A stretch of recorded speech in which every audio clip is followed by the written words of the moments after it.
Hello and welcome to another edition of Pulp Picks. My name is Patrick. I'm Fritz. And we're here to give you this week's reading recommendations on New Comic Book Day. Mm-hmm. And yeah, it's a great table of books today. Another really good release week. The weather is turning a little cooler. The humidity is starting to drop. Thank God. You can feel that fall is around the corner, and fall is my favorite season for reading. So I'm excited about that, but I'm also excited to hear what your pick is this week, Fritz. Yeah, so my pick this week is it's number one, Superman, the Kryptonite Spectrum. So I know we've got a bunch of regulars. I've seen a bunch of people online always talk about the series Ice Cream Man over at Image. Yep. And it's one that I've always wanted to check out, and I just haven't gotten to it yet. So when they announced that the team that does that book was going to be doing a Superman book, I'm just like, oh, this is a good chance to kind of see what they're all about, kind of get a feel for them. And yeah, I was not disappointed, obviously, being up here. But so if you couldn't guess from the title and everything, this book deals heavily with kryptonite and its various forms, and specifically introducing a bunch of new ones in here. Ooh. With kind of different effects than we've maybe seen before. So the whole premise is Superman finds this asteroid and discovers there's 4 new kinds of kryptonite embedded in this. I don't know what they are. I need to find out what they are, because obviously most of these things are really bad for me. So I should probably figure out what they're going to do to me before someone else gets a hold of them and tries to cause me actual harm. Sure. So he brings in Batman, who spends the whole thing going this is a bad idea. This is a really bad idea. And so yeah, they test one, and I won't say what the effects of it are, but it's it's probably not what you expect. It's very because with a lot of the other ones, it's pretty straightforward. Green just kind of kills him. Gold takes away his powers, kind of stuff. Red is kind of the spin the wheel mystery effects, right? Red is interesting because in here they talk about how it makes him angry, which is a common side effect of it. But traditionally back in the 50s, it was a lot of times it just does a random thing to him, makes him a bug man and makes him super smart, all kinds of weird stuff. But in recent times, it's kind of defaults to it's just the one that makes him angry. Sure. The recent arc in the main Superman book had him get a red K overdose and just made him super grumpy. But here, they yeah, that's right. Yeah, I'm remembering that now. Yep. Yeah, so this one it causes this very strange effect, which unfortunately happens to coincide with Solomon Grundy going on a rampage through Metropolis. Maybe at the behest of someone else. I wonder who it could be. Sure. But yeah, so the whole time that there's this fight going on, Superman's having to deal with this effect that very specifically makes doing anything involving fighting kind of difficult. Oh. Yeah. So it's him trying to having to think through and process how he's dealing with the side effects of this kryptonite. And what these side effects are doing is also kind of setting up some other stuff that's definitely going to be coming down the line, some other interactions with a lot of the supporting cast, Lois and Lex, and we're not where that's all going, not entirely sure yet, but it definitely Superman's going to be going through it, even outside having to deal with the kryptonite stuff here, there's going to be a lot of emotional stuff that he's having to deal with, it seems. Interesting. But yeah, it's I said, I'm not super familiar with their stuff, but I'm going to, since I'm not W. Maxwell Prince, the writer, absolutely, I was saying to you before, it's got a very kind of Morrison vibe to it in a lot of ways, but not in a way that feels it's just it feels smart. Everything feels smart. It the banter between characters feels very genuine. There's these great bits where Superman refers to the whole kryptonite thing. She's it's a mystery, Bruce, and Bruce is just really, you're gonna play that with me? There's great bits like that. The artist Martin Moranzo, just absolutely love especially there's some fun layout stuff with how I'll just kind of show you here quick how he's kind of processing some of this stuff. It's just gorgeous stuff, and the way they depict Lex in here is this perfect kind of smarmy evil guy, just yes, I got all these machinations, and he's constantly quoting classic literature, which is great because then half the time the person responding is Grundy. So yeah, that's fantastic. Yeah, no, it's it's really fun.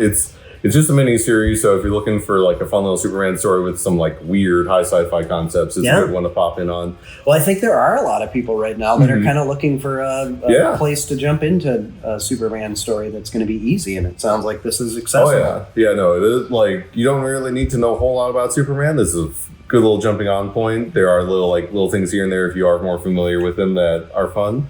But yeah, no, like absolutely adored this book. Very, very much looking forward to what the other kryptonites do to him, for better or worse. Yeah. But you have a story that also involves a special rock that people are dealing with. I do. So I went with Fantastic Four number 2. Number 2 is kind of a misnomer because this is really just the continuation of the previous volume. Ryan North is still writing it, but at the end of the last volume, the Four had their powers stripped away, and then they had to get them back and whatever to become again the Fantastic Four and take on Doom, who, oh, by the way, is ruling the entire world. Yeah. So in issue 1, they confronted him, and he sent them to each of them to a different point in time. Ben was fighting dinosaurs. Johnny was in an era before the level of oxygen was at current state, so it was much lower, difficult for him to Reed was in a pre-technological era, and Sue was in the far future at the end of the Earth, where the atmosphere is being burned off and all life is gone. And so they had created basically like a life raft that if something like this happened, whoever was the furthest ahead in time would be able to get something to help them go back in time and collect the others. So that's where they're at. That's where the end of the last episode or issue was. They each tried to get to this thing so that they'd all be ready for whoever is the furthest forward in time, which is Sue. And things do not go quite as they were expecting. Yeah. And then, as the Fantastic Four do, they kind of set aside, they realize everything about the Fantastic Four is it's all of their individual strengths help them, but it's the act of coming together as a family and being selfless and working as a group that really puts them over the top. And so, we get some of that and a big twist, and it's great. It's just, I don't know. Like, I was thinking about this earlier, and we talk a lot about how, it's great to get a fun new twist on familiar characters or to tell stories that kind of push the boundaries and make you really kind of think about things differently for characters who have been around for, I don't know, say almost 65 years. And that's awesome. I like new spins on stuff, especially when it's done really thoughtfully. I don't really like the ones that are provocative just for the sake of being provocative. But if there's really a great story to be told in there and you do it well, I'm on board. It doesn't mean I'll love everything, but I'll give everything a try. Well, one of the things I've enjoyed about this and the previous run that North had on the book is that, like, part of how he does that is by, like, really kind of, like, in Reed's case, sometimes, like, really stretching, like, okay, what, like, can we do with these powers and, like, how they inform, like, how these characters, like, approach the world. Because we got, like, in the previous issue, we've got Johnny being like, oh, if I can just find, like, this kind of metal, I can, like, heat it, it'll like create more oxygen so it can survive longer kind of thing. Like we've got here Reed, he's just like, okay, I know how I can like potentially like help Sue in the future, like I can like do these things. He's just kind of like stretching in ways that are like frankly kind of terrifying. Yes. But like in like just the way that they are able to like use their powers and how it like informs their problem solving abilities is just like super cool to see. And yet at the same time, it still felt like that, like that sweatshirt that you've had forever that's broken in and feels just right. And as you put it on and every time it's comfy, we're getting both of those elements because it still feels essentially like a Fantastic Four story because it is about family and they all do have their differences, but we're kind of... where each character is allowed to grow into their role as well. So it's been really great. I'm liking the creative team on the book so far. The Reed stuff has been really, really good. But to me, if you can draw a really good Ben Grimm as the Thing, you've got my attention, because not all of them are great. I'm glad we're done with the weird globe head thing. I didn't hate it, but it wasn't my favorite either. It's like a lot of people do struggle with some of his anatomy, because to be fair, like, it is kind of wonky. Like, it doesn't make sense. That's where the movie did. I will say, so, this leans into kind of the science fiction elements, and it's really hard to write Reed Richards extremely well, I think, because you've got to be really smart in order to, or at least have to know how to sound smart. Yeah.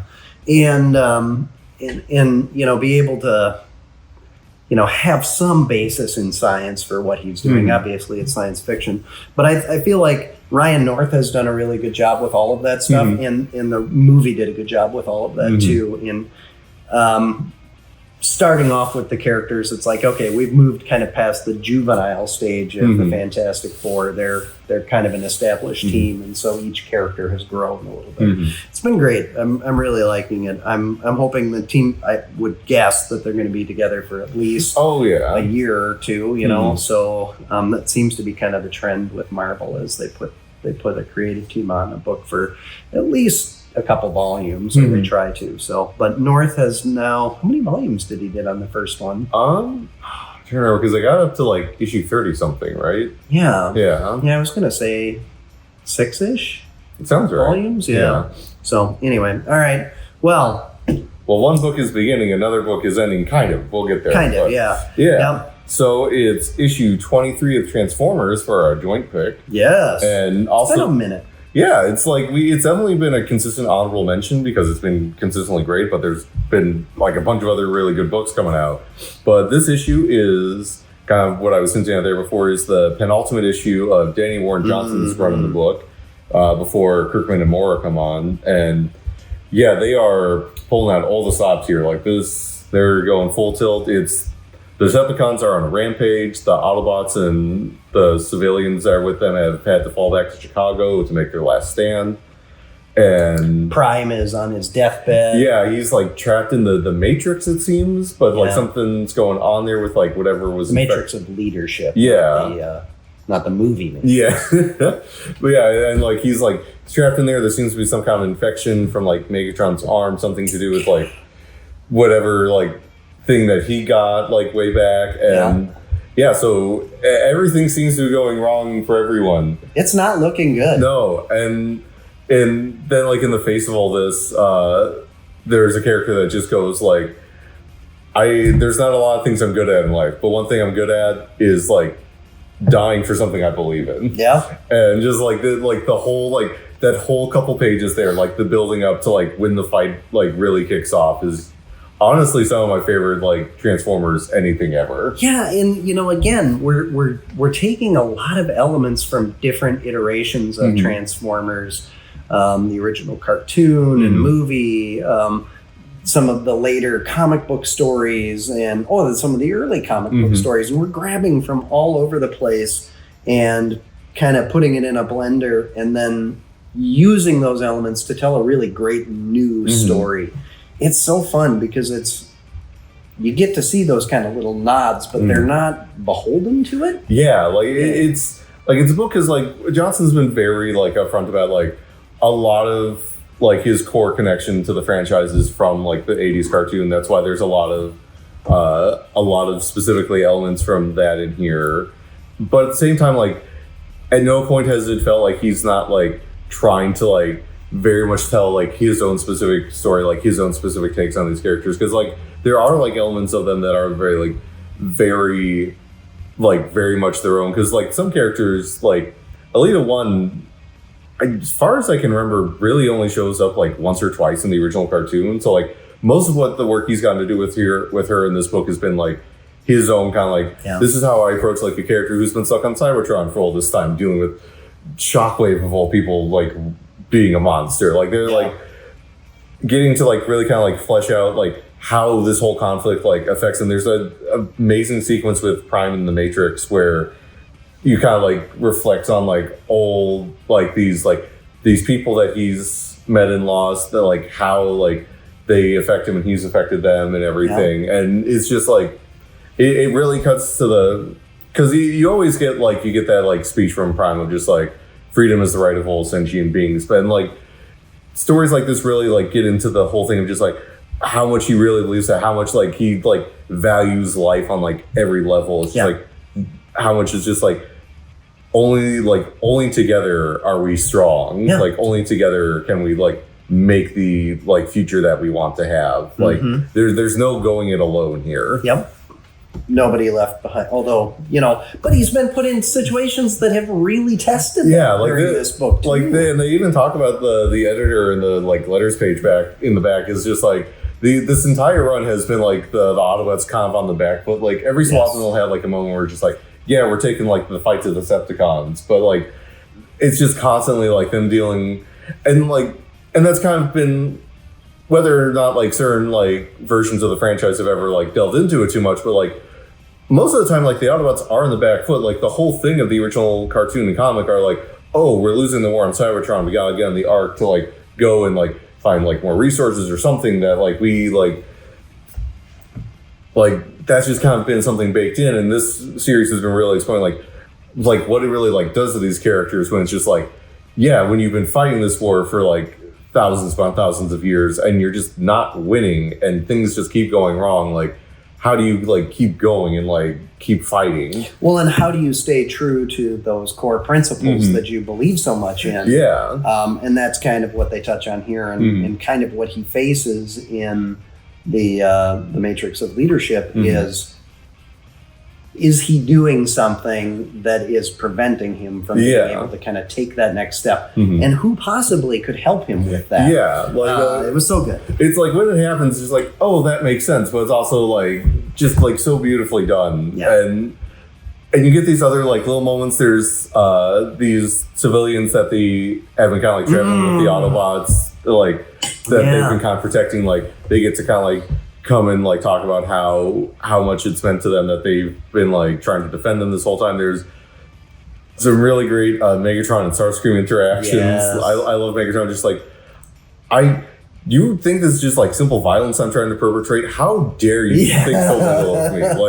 But at the same time, oh, I'll just shoot that. That. And that's part of what I love about this version of Megatron. Like he is very much someone who's got like he's got goals. He's got like greater things he's trying to achieve, but at the same time, like there's that part of him that's just like I was just gonna really kind of like kill him sometimes. Like part of it is just fun for me. Like it's probably the closest in a long time to like that very like 80s version of Megatron, which is like he's like a monster. Like there's like I think this version has more like interiority to him than like those versions did, just because like.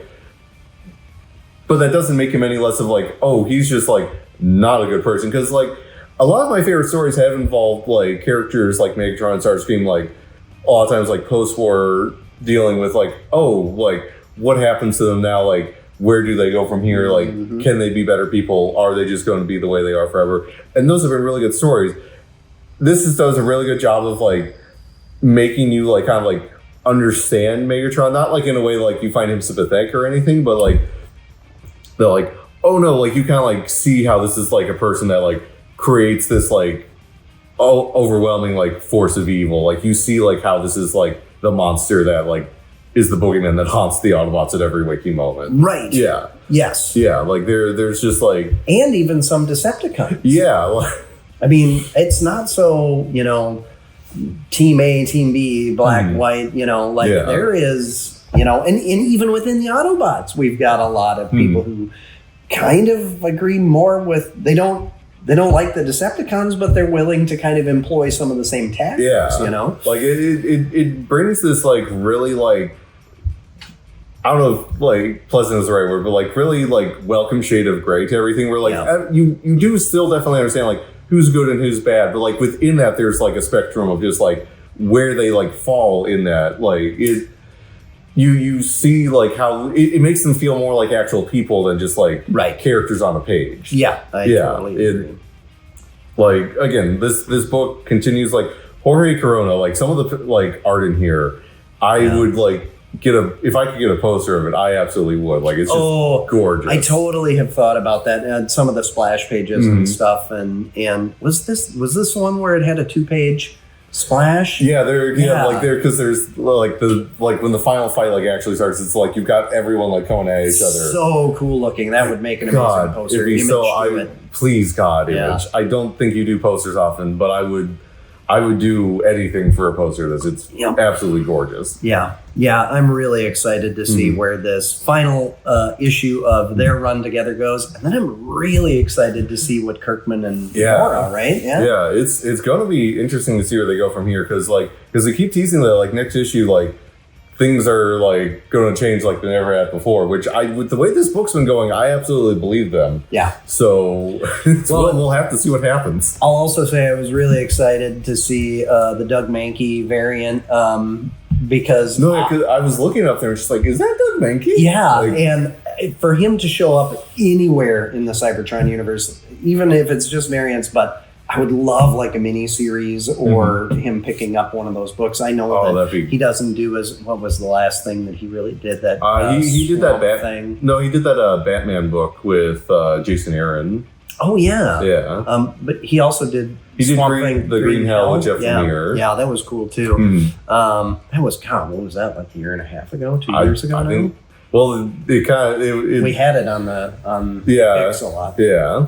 But anyway, it would be great to see him. I'm really liking how they're not even just sticking with one particular kind of style, because Daniel Warren Johnson and then Jorge Corona and kind of that frenetic, crazy kind of over the place, and that is not Dan Mora, so it's going to be really interesting to see kind of a more clean, streamlined, kind of 70s house style. But dude can definitely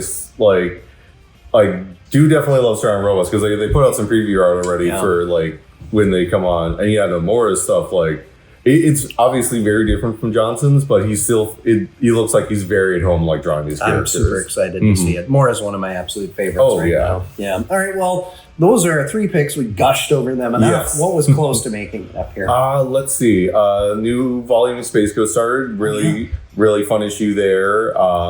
New issue of Supergirl was really fun.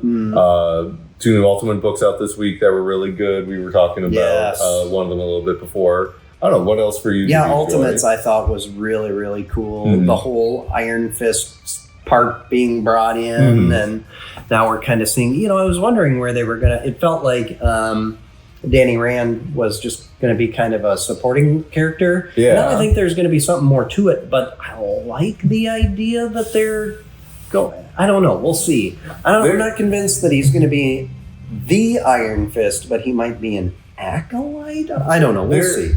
One of the things I really enjoyed about the book is it definitely feels like there's a lot of seeds that's been planting for what can happen after everything with the Maker, with Ultimate Endgame, where the book can go from there. And I'm really excited because after that, sky's the limit. They can do whatever they want. Yep. And at that point, I really kind of want to see what Camp does with the book then. Yeah. And then Ultimate Spider-Man Incursion was also good.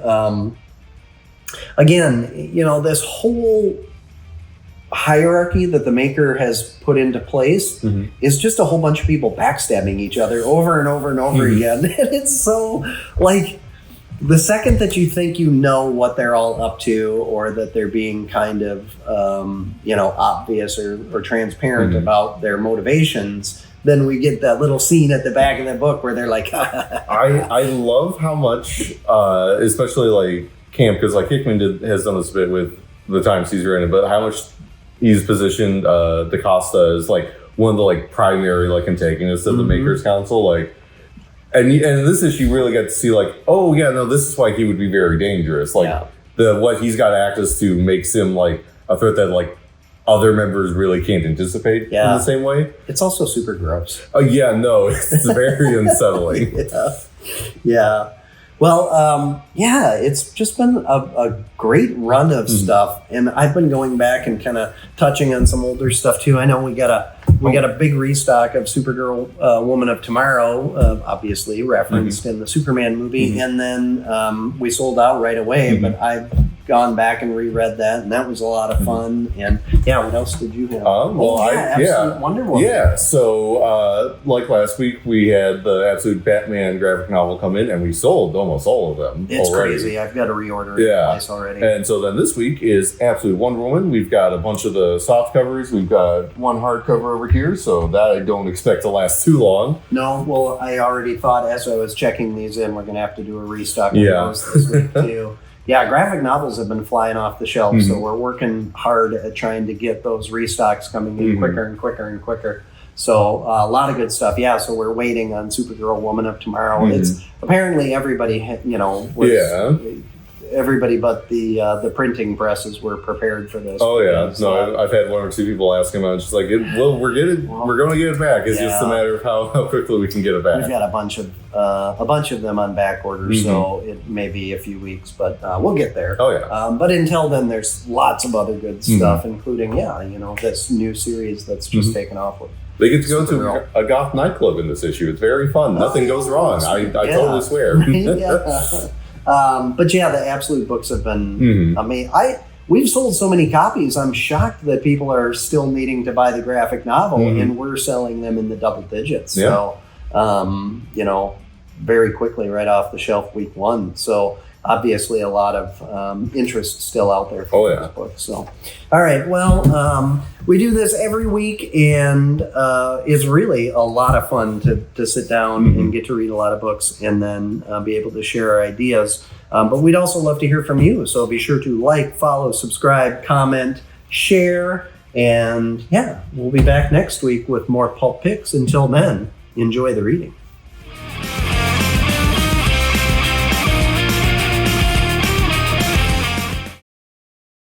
Yeah, very cool. All right. Yay! Yay!